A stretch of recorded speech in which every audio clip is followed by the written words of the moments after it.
MP Sanjay Raut Maharashtra assembly ఎన్నికల ఫలితాలపై తన ఆగ్రహాన్ని వ్యక్తం చేశారు. ముంబైలో జరిగిన ప్రెస్ క్లబ్ లో ఆయన మాట్లాడుతూ మహారాష్ట్ర ఎన్నికల ఫలితాలు షాకింగ్, ఆశించిన విధంగా ఉన్నాయి. ఇటువంటి ఫలితాలు ఎవరు ఊహించలేదు. ప్రధాని మోదీ మహారాష్ట్ర నుండి పరిశ్రమలను గుజరాత్ కు తరలించారు. అలాంటి పరిస్థితిలో ప్రజల్లో ఆయన ఎందుకు ఓటేశారని ప్రశ్నించారు. అంతేకాక ఈ ఫలితాలకు ఎవరు బాధ్యత వహించాలంటే అది మాజీ సుప్రీంకోర్టు ప్రధాన న్యాయమూర్తి డివై చంద్రచూడ్. ఈ నిర్ణయాలకు చరిత్ర వారిని ఎప్పటికీ క్షమించదని संजय राउत तीव्र व्याख्यలు చేశారు. हम लोगों ने अपना वर्तमान सरकार से इस्तीफा देते हुए आगामी सरकार की गठन की रिक्वेस्ट और निवेदन और दावा हम लोगों ने पेश किया है महामहिम जी के समक्ष, और उन्होंने हमें कार्यवाही मुख्यमंत्री का भी जिम्मा सौंपा है और सरकार बनाने का न्योता भी उन्होंने हमें दिया है। और इस क्रम में हमारे साथ कांग्रेस प्रभारी भी हमारे साथ रहे, आरजेडी के प्रभारी भी हमारे साथ रहे, वाम दल के भी प्रभारी हम लोगों के साथ रहे, और हम लोगों ने अपने पूरे विधायकों का समर्थन भी इनको सौंपा है। और अगली कार्रवाई की हम अब तैयारी में लगेंगे, जो 28 तारीख को शपथ समारोह का कार्यक्रम तय किया जा रहा है। अहमद जी विक्ट्री दिखा के जाइए।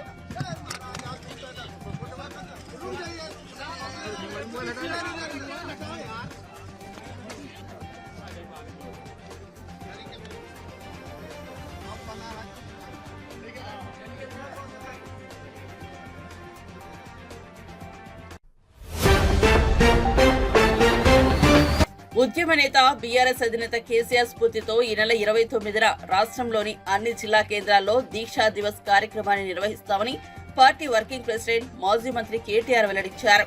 33 జిల్లా కేంద్రాల్లోని బీఆర్ఎస్ పార్టీ కార్యాలయాల్లో దీక్షా దివస్ చేపడతామని చెప్పారు.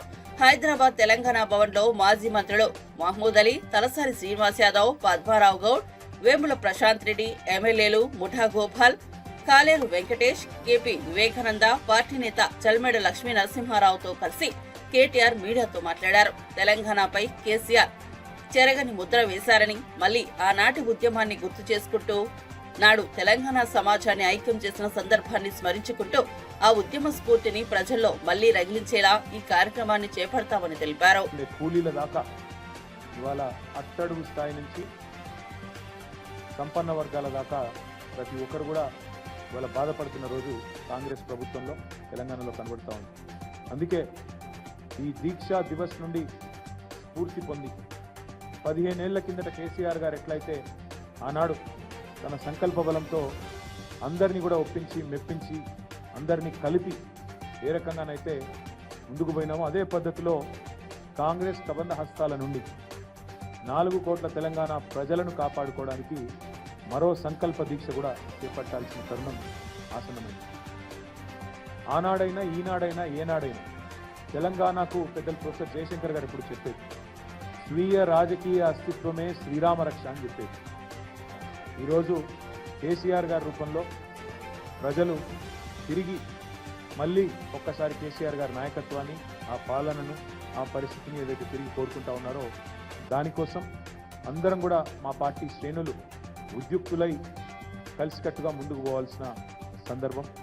29 నవంబర్ మా అన్ని జిల్లా పార్టీ కార్యాలయాల్లో పెద్ద ఎత్తున దీక్షా దివస్ కార్యక్రమాన్ని నిర్వహించబోతా ఉన్నాం. 33 జిల్లా కేంద్రాలు అంతటా కూడా ఈ కార్యక్రమాన్ని ఘనంగా నిర్వహించాలని చెప్పి నిన్న కొంతమంది సీనియర్ నాయకులందరం కూడా సమావేశమైనాం. కేసీఆర్ గారి నాయకత్వం ఉద్యమంలో కానీ అదేవిధంగా పరిపాలనలో కానీ ఏదైతే ఒక చెరగని ముద్ర వేసిందో దాన్ని మళ్ళీ గుర్తు చేసుకుంటూ అక్కడి నుంచి స్ఫూర్తి పొంది మళ్ళొక్కసారి 2 జాతీయ పార్టీలకు బుద్ధి చెప్పే విధంగా కదం తొక్కుతాం. 29 నవంబర్ నాడు దీక్షా దివస్తో తెలంగాణ వ్యాప్తంగా మా పార్టీ శ్రేణులు ఎక్కడికక్కడ కదం తొక్కాలని చెప్పి కూడా విజ్ఞప్తి చేస్తూ ఈ కార్యక్రమానికి అన్ని జిల్లాలకు కూడా సీనియర్ నాయకులను ఇన్ఛార్జీలుగా నియమిస్తూ ఉన్నాం. ఎమ్మెల్సీలు ఉన్నారు, మాజీ ఎంపీలు ఉన్నారు, కొంతమంది ప్రస్తుత ఎంపీలు, సీనియర్ నాయకులు ఎవరెవరైతే ఉన్నారో వారందరి లిస్టు కూడా మీకు అందజేస్తాం. వారందరినీ ఇన్ఛార్జీలుగా నియమిస్తూ ఉన్నాం. వారు 26 తారీఖు నాడు ప్రతి జిల్లాలో కూడా జిల్లా ముఖ్య నాయకులు కార్యకర్తలతో అన్ని జిల్లాల్లో కూడా సమావేశాలు నిర్వహించడం జరుగుతుంది. 29 కార్యక్రమానికి దీక్షా దివస్కి సన్నాహక సమావేశం 26 నాడు ప్రతి జిల్లాలో కూడా జరుగుతుంది. దాని తదనంతరం 27, 28 కార్యక్రమాలు కూడా చేసుకొని 29 నాడు దీక్షా దివస్ని ఘనంగా నిర్వహించబోతా ఉన్నాం. ఎక్కడైతే అబద్ధాలు ప్రచారం చేయడంలో సీఎం రేవంత్ రెడ్డికి డబుల్ పీహెచ్డీ ఇవ్వొచ్చని మాజీ మంత్రి హరీష్ రావు అన్నారు. పట్టపగలే నిర్భయంగా గ్లోబల్స్ ప్రచారం చేస్తుంటారని బండి విమర్శించారు. హుజూరాబాద్ నియోజకవర్గంలో హరీష్ రావు మీడియాతో మాట్లాడుతూ కర్ణాటక, తెలంగాణలో గ్యారంటీల పేరుతో కాంగ్రెస్ నాయకులు మోసం చేశారని అన్నారు. మహారాష్ట్రలోనూ గ్యారంటీ పేరుతో మోసం చేయబోయారని తెలిపారు. అక్కడకు వెళ్లిన మహిళలకు 3,000 రైతులకు రుణమాఫీ చేస్తామని హామీలు గుప్పించారని పేర్కొన్నారు. తెలంగాణ నుంచి సీఎం, మంత్రులు వెళ్లి ప్రచారం చేశారని చెప్పారు. కానీ వీరిని చూడగానే తెలంగాణలో చేసిన మోసాన్ని గుర్తించారని, అందుకే తగిన బుద్ధి చెప్పారని అన్నారు. నియోజకవర్గం లగిచెర్లలో అది ఫార్మాసిటీ కాదు, అది ఇండస్ట్రియల్ ఎస్టేట్ అని మాట మార్చాడు. అబద్ధం ఆడడానికి సిగ్గుండాలి. నువ్వు ఇచ్చిన గెజిట్ నోటిఫికేషన్లో ఏముంది? జూలై 2024 19 జూలై 2024 నాడు లగిచెర్ల ప్రాంతంలో ఫార్మాసిటీ ఏర్పాటు చేస్తూ నీ ప్రభుత్వం గెజిట్ ఇచ్చింది. నువ్వేమో ప్రజలు తిరగబడితే ఇప్పుడు మెల్లగా మాట మార్చి లేలే అది ఇండస్ట్రియల్ ఎస్టేట్ అని మాట్లాడుతున్నావు. నువ్వు చూసుకో ఒకసారి. నువ్వు ఇచ్చిన గెజిట్ 19 జూలై 2024 నాడు ఫార్మాసిటీ ఏర్పాటు చేస్తున్నట్టు నువ్వు గెజిట్ ఇచ్చినావు. నిజాన్ని నిర్భయంగా ఒప్పుకో. తప్పైంది, నేను ఫార్మాసిటీకే ఇచ్చిన, నేను పొరపాటు చేసిన, ఆ ఫార్మాసిటీ గెజిట్ విత్డ్రా చేసుకుంటున్నా అని చెప్పి విత్డ్రా చేసుకో. తప్పును బహిరంగంగా ఒప్పుకుంటే ప్రజలు క్షమిస్తారు, బుకాయిస్తే ప్రజలు క్షమించరు. నువ్వు బుకాయించే ప్రయత్నం చేస్తున్నావు. 19 జూలై 2024 నాడు ఫార్మాసిటీ ఏర్పాటు చేస్తూ నువ్వు గెజిట్ నోటిఫికేషన్ ఇచ్చినావు. దాన్ని రద్దు చేయి, ఫస్ట్ దాన్ని విత్డ్రా చేసుకో. అది ఇండస్ట్రియల్ ఎస్టేట్ గా మళ్ళీ కొత్త గెజిట్ నోటిఫికేషన్ ఇస్తేనే అది ప్రజలు నమ్మేటువంటి అవకాశం ఉంటుంది. అయినా అక్కడ ప్రజలు ఏమంటున్నారు? అసలు నీ నియోజకవర్గంలో నేను ఓటేసి గెలిపించిన ప్రజలతో మాట్లాడడానికి నీకు ఎందుకు అంత భయం? వెళ్ళు, ఆ గ్రామానికి వెళ్ళు, ఆ ప్రజలతో కూర్చో, ఆ ప్రజలతో కూర్చొని మాట్లాడు. పోలీసులను హంగు ఆర్భాటాలు లేకుండా ఆ ప్రజల దగ్గరికి వెళ్ళు, ఆ ప్రజలతో కూర్చొని మాట్లాడి వాళ్ళ సమస్యని పరిష్కరించు. కానీ పోలీసులను ఉపయోగించు, అక్రమ కేసులు పెట్టో నువ్వు బెదిరిస్తే నడవదు. ఏమనంటే కుట్రదారు. అసలు కుట్రదారుడు నువ్వు. ఫార్మాసిటీ పెట్టి ఇవాళ ఇండస్ట్రియల్ ఎస్టేట్ అని మాట మార్చిన కుట్రదారుడు నువ్వు. నిజానికి ఇవాళ నువ్వు తప్పు చేసినావు. ఒక ఎమ్మెల్యేగా నువ్వు వాళ్ళ దగ్గరికి వెళ్ళి మాట్లాడాలి, వాళ్ళతో చర్చించాలి. ఇలా వాళ్ళు ఎక్కువ ఏమంటున్నావు? నువ్వు తొండలు గుడ్లు పెట్టేయని అన్నావు. అక్కడ మహిళలు, పిల్లలు వెళ్ళి బ్రహ్మాండమైన పచ్చటి పొలాలు చూపిస్తున్నావు. అంటే నీకు అవగాహన లేదా? ప్రజల్ని తక్కువ అంచనా వేసి అబద్ధాలు ఆడుతున్నావా? నీ నియోజకవర్గంలో ఆడ ఏం పంటమంటుందో కూడా నీకు అవగాహన లేదా? తొండలు గుడ్లు పెట్టే నువ్వు మాట్లాడితే పచ్చటి పొలాలు వాళ్ళు చూపిస్తున్నారు. అంటే ఈ రకంగా నువ్వు అబద్ధాలు మాట్లాడటంలో నువ్వు డాక్టరేట్ పొందాలి. ఏదైనా అబద్ధాలకు ఒక యూనివర్సిటీ ఉంటే ఫస్ట్ డాక్టరేట్ రేవంత్ రెడ్డికే వస్తుంది. ఏం మాట్లాడి మొన్నటిదాకా కాళేశ్వరం ప్రాజెక్టు కూలిపోయింది, 1,00,000 కోట్లు వృధా అయిపోయినాయని గోబల్స్ ప్రచారం చేశారు. గోరంతలు కొండంతలు చేసి ప్రచారం చేసిండు. నిన్న మొన్న ఏం మాట్లాడుతుండు? నిన్న మాట్లాడుతుండు ఆయన కాళేశ్వరం నుంచి 20 టీఎంసీల నీళ్లు హైదరాబాద్ మంచినీళ్ళకి తీసుకుపోదాం. ఋషుల ఆలోచనలో ఇది సనాతన దేశమని ఆర్ఎస్ఎస్ మోహన్ భగవత్ అన్నారు. మన పూర్వీకుల దగ్గర సంస్కారం ఉండేదని, కాబట్టి వ్యవహారం ఉండేదన్నారు. హైదరాబాద్ లోని హైటెక్ సిటీ శిల్పకళా మందిరంలో లోక్ మంథన్ 2024 కార్యక్రమం ముగింపు వేడుకలు నిర్వహించారు. 4 రోజుల పాటు జరిగిన లోక్ మంథన్ లో వివిధ దేశాల ప్రతినిధులు పాల్గొన్నారు. ఈ సందర్భంగా మోహన్ భగత్ మాట్లాడుతూ సంతోషం బయట వెతుక్కుంటూ ఉన్నారని, కానీ మన పూర్వీకుల సంతోషం మనలో ఉందని, 100 ఏళ్ల క్రితం చెప్పారని వెల్లడించారు. మన దేశంలో విదేశీయులు ఆక్రమణకు వచ్చి మన సంస్కృతిని చిన్నాభిన్నం చేశారని అయినా కూడా దేశం నిలబడిందన్నారు. क्योंकि व्यावहारिक धरातल पर और तात्विक धरातल पर हम जीत गए हैं।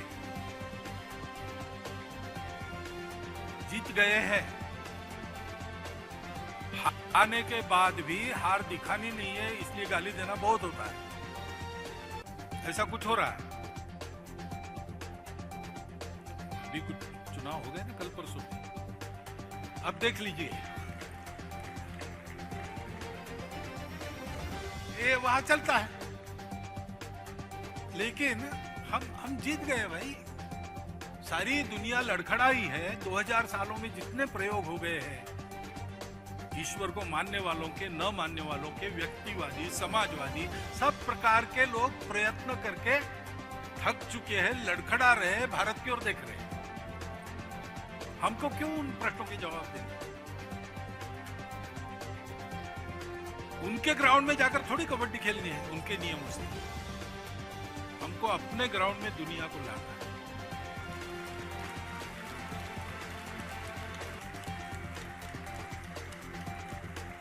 इस दृष्टि से हम समझ लें, हम तन्मय हो जाए, हम समझ जाए, क्योंकि ये सत्य ऐसा है, वो तन्मयता से ही मिलता है और वो तन्मयता आत्मीयता से ही आती है।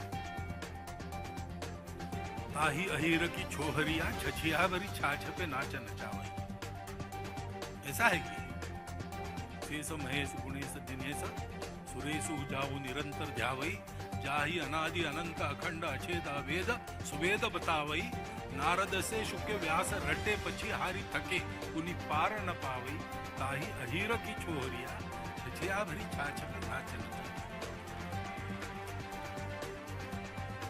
उसके साथ तन्मय होना, और तन्मय होने के लिए जैसे हम हैदराबाद में आते हैं, जैसे हम दिल्ली में आते हैं, जैसे हम बड़े बड़े शहरों में जाएंगे, जैसे बड़े परिसरों में जाएंगे, वैसे कभी कभी छोटे गुटों में मिलकर जंगलों में जाना चाहिए। छोटे छोटे लोक मंथन हमारे वहां होने चाहिए। वहां हमारे साथ, हमारे पंक्ति में वहां के लोग बैठने चाहिए। वहां हम पूछेंगे, वो उत्तर देंगे। उन्हीं को पूछना, श्रद्धा से पूछना। श्रद्धया प्रणिपातेन परिप्रश्नेन सेवया। लोग को समझना है, लोगों में जाना पड़ेगा। है कर्म प्रवण लोग है, वो तो ఎలక్ట్రిక్ వాహనాల తయారీకి రాష్ట్ర ప్రభుత్వం వెన్నుదన్నుగా నిలుస్తుందని నీటిపారుదల శాఖ మంత్రి ఉత్తమ్ కుమార్ రెడ్డి అన్నారు. మేక్ ఇన్ ఇండియాలో భాగంగా ఈ రాజా సంస్థ బ్యాటరీ ఆటో రిక్షాలను ఉత్పత్తి చేయడం సంతోషంగా ఉందని పేర్కొన్నారు. కాలుష్యాన్ని తగ్గించేందుకు ప్రస్తుత సమాజానికి ఎలక్ట్రిక్ వాహనాల వినియోగం చాలా అవసరం ఉందన్నారు. ఈ రాజా L5 సెగ్మెంట్ ఎలక్ట్రిక్ ఆటోలను హైదరాబాద్ రాజ్భవన్ రోడ్లోని ఆస్కీ ప్రాంగణంలో మంత్రి ఉత్తమ్ ప్రారంభించారు. కంపెనీ ద్వారా హైదరాబాద్లో ఈ ఎలక్ట్రిక్ ఆటో రిక్షాస్ వారు మ్యానుఫ్యాక్చర్ చేసి హైదరాబాద్ మార్కెట్లో ప్రవేశించడం నేను ఎంతో సంతోషిస్తున్నాను. వారు మనస్ఫూర్తిగా అభినందిస్తున్నాను. వారితో చాలా కాలం నుంచి మంచి వ్యక్తిగత స్నేహితం కూడా ఉంది నాకు. వారు నేవీలో పనిచేసి ఇక్కడ రాజ్భవన్లో గవర్నర్ ఏడీసీ ఉన్నప్పుడు నేను ఎయిర్ ఫోర్స్లో పనిచేసి రాష్ట్రపతికి ఏడీసీలో ఉండేవాడిని. అప్పటి నుంచి మంచి స్నేహితులం. సరే, అది పక్కన పెడితే దేశానికి, రాష్ట్రానికి, సమాజానికి ఎలక్ట్రిక్ వెహికల్స్, విద్యుత్ వాహనాలు చాలా అవసరం. పొల్యూషన్ తగ్గించడానికి దేశానికి, మన నగరానికి కూడా అవసరం అని చెప్పి నేను భావిస్తున్నాను. తెలంగాణ రాష్ట్ర ప్రభుత్వం ఎలక్ట్రిక్ బస్సెస్ కానీ, ఎలక్ట్రిక్ ఆటో రిక్షాస్ కానీ మేము సంపూర్ణంగా ప్రమోట్ చేస్తాం. అన్ని విధాలుగా వాటి మ్యానుఫ్యాక్చర్ కానీ, వాటిని మార్కెట్ ఇంట్రడ్యూస్ చేయడానికి మా ప్రభుత్వం వాళ్ళ ఎంబడి ఉండి వాళ్ళకి ఎంకరేజ్ చేస్తుందని చెప్పి నేను మనం చేస్తాను.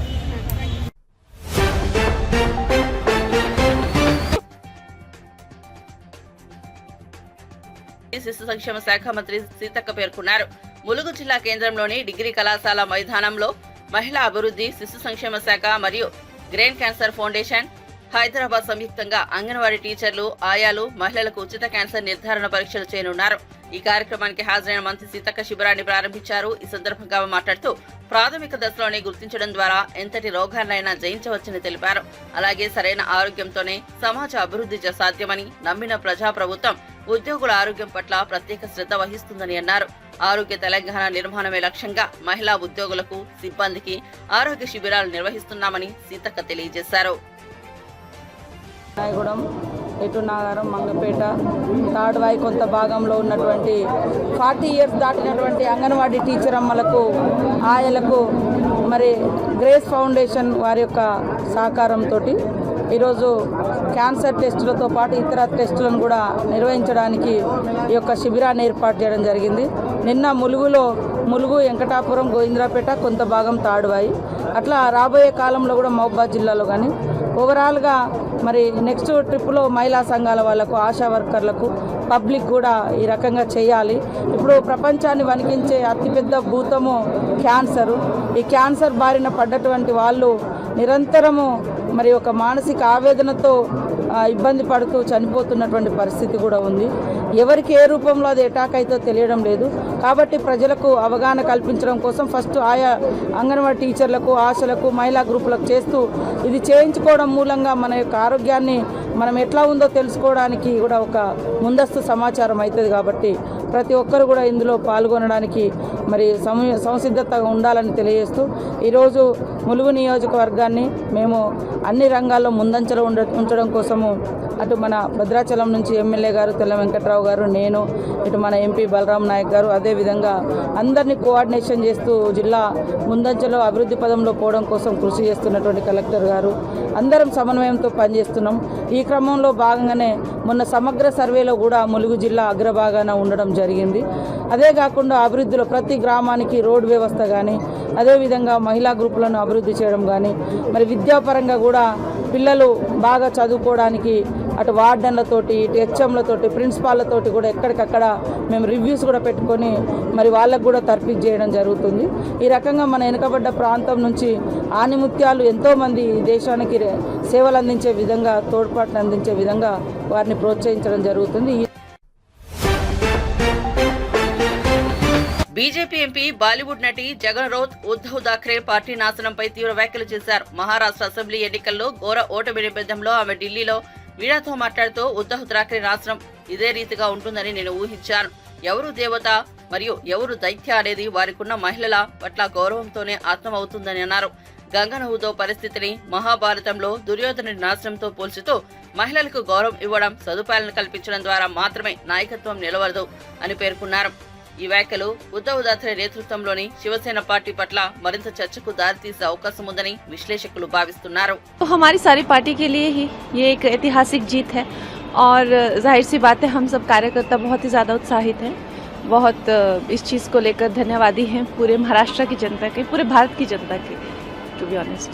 मैम, चीफ मिनिस्टर किसको देखना चाहेंगे? ये तो खैर अब हमारी जो पार्टी है उनका ये बनता है, इट्स देयर प्रोगेटिव। और हम लोग तो खैर जो मैं हमेशा कहती हूँ कि हमारी जो पार्टी है उनकी जो आइडियोलॉजी है वो सबकी एक से बढ़कर एक हमारे पास नेतृत्व के लिए लोग हैं। तो उद्धव ठाकरे की इतनी बुरी तरीके से हार होगी, आपको ये उम्मीद थी?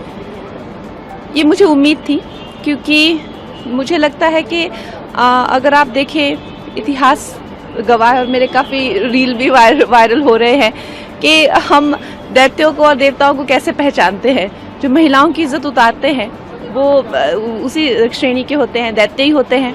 और जो महिलाओं को सम्मान देते हैं, आज हमें अगर महिलाओं को 33% रिजर्वेशन चाहे दिया हो, चाहे टॉयलेट्स दिए हो, चाहे अनाज दिया हो, चाहे गैस सिलेंडर्स दिया हो, तो उससे पता चलता है कि कौन देवता हैं और कौन दैत्य हैं। तो दैत्यों का वही हुआ जो होता है हमेशा, उनकी हार हुई। और आप देख लीजिए महाभारत में तो एक ही क्लैन था, एक ही भाई थे, सब एक ही परिवार था, लेकिन फिर भी फर्क कितना था। जो महिलाओं का अपमान करते हैं उनको जो है इस तरह से सरेआम जो है मेरा घर तोड़ा गया, गंदी गंदी गालियां मुझे दी गई, तो मुझे लगता है कि कहीं ना कहीं बुद्धि भ्रष्ट हो गई थी, वो दिख ही रहा था। कांग्रेस पर पीएम ने सिर्फ परिवार और लड़ाने की राजनीति करने का आरोप लगाया, कैसे देखते हैं? उनको भी एक पब्लिक से काफ़ी एक मजबूत जवाब मिला है कि किस तरह से ये देश जो है ये देश बड़े ही बलिदान देकर देश बना है और किसी के ऐसे कहने से या कुछ मूर्खों के इकट्ठे हो जाने से देश के टुकड़े नहीं हो सकते। పట్టణీకరణ పెరిగినా కొద్ది పిచ్చుకలు కనుమరుగవుతూ వచ్చాయని, ఇప్పుడు నగరాల్లో ఎక్కడా పిచ్చుకలు కనిపించడం లేదని ప్రధాని నరేంద్ర మోదీ ఆవేదన వ్యక్తం చేశారు. మన్ కీ బాత్ 116వ ఎపిసోడ్లో ప్రధాని ప్రసంగించారు. పిచ్చుకలు జీవ వైవిధ్య నిర్వహణలో కీలక పాత్ర పోషిస్తాయని, కాబట్టి పిచ్చుకల జనాభాను తిరిగి పెంచాల్సిన అవసరం చాలా ఉన్నదని ప్రధాని తెలిపారు. ఈ తరం పిల్లల్లో చాలా మందికి పిచ్చుకలను ప్రత్యక్షంగా చూసిన అనుభవం లేదని, కేవలం ఫోటోల్లో, వీడియోల్లో వాటిని చూపించాల్సి వస్తోందని ప్రధాని మోదీ అన్నారు. అలాంటి పిల్లలు పిచ్చుకలను ప్రత్యక్షంగా చూసే రోజు మళ్లీ రావాలని ఆకాంక్ష వెలుబుచ్చారు. కలిసికట్టుగా ప్రయత్నాలు చేస్తే అది అసాధ్యమేమీ కాదని అన్నారు. ఈ సందర్భంగా తమిళనాడు రాజధాని చెన్నైలోని కొడుగుల్ ట్రస్ట్ పిచ్చుకల జనాభా పెంపు కోసం చేస్తున్న కృషి గురించి ప్రధాని తెలియజేశారు. बचपन में गोरैया या स्पैरो को अपने घर की छत पर, पेड़ों पर चहकते हुए जरूर देखा होगा। गोरैया को तमिल और मलयालम में कुरुवी, तेलुगु में पिच्चुका और कन्नड़ा में गुब्बी के नाम से जाना जाता है। हर भाषा संस्कृति में गोरैया को लेकर किस्से कहानी सुनाए जाते हैं। हमारे आसपास बायोडायवर्सिटी को बनाए रखने में गोरैया का एक बहुत महत्वपूर्ण योगदान होता है। लेकिन आज शहरों में बड़ी मुश्किल से गोरैया दिखती है। बढ़ते शहरीकरण की वजह से गोरैया हमसे दूर चली गई है। आज की पीढ़ी के ऐसे बहुत से बच्चे हैं जिन्होंने गोरैया को सिर्फ तस्वीरों या वीडियो में देखा है। ऐसे बच्चों के जीवन में इस प्यारी पक्षी की वापसी के लिए कुछ अनोखे प्रयास हो रहे हैं। चेन्नई के कुडुगल ट्रस्ट ने गोरैया की आबादी बढ़ाने के लिए स्कूल के बच्चों को अपने अभियान में शामिल किया है। संस्थान के लोग स्कूलों में जाकर बच्चों को बताते हैं कि गोरैया रोजमर्रा के जीवन में कितनी महत्वपूर्ण है। ये संस्थान बच्चों को गोरैया का घोंसला बनाने की ट्रेनिंग देते हैं। इसके लिए संस्थान के लोगों ने बच्चों को लकड़ी का एक छोटा सा घर बनाना सिखाया। इसमें गोरैया को रहने खाने का इंतजाम किया। ये ऐसे घर होते हैं जिन्हें किसी भी इमारत की बाहरी दीवार पर या पेड़ पर लगाया जा सकता है। बच्चों ने इस अभियान में उत्साह के साथ हिस्सा लिया और गोरैया के लिए बड़ी संख्या में घोंसला बनाना शुरू कर दिया। पिछले 4 वर्षों में संस्था ने गोरैया के लिए ऐसे 10,000 घोंसले तैयार किए हैं। कुडुगल ट्रस्ट की इस पहल से आसपास के इलाकों में गोरैया की आबादी बढ़नी शुरू हो गई। आप भी अपने आसपास ऐसे प्रयास करेंगे तो निश्चित तौर पर गोरैया फिर से हमारे जीवन का हिस्सा बन जाएगी।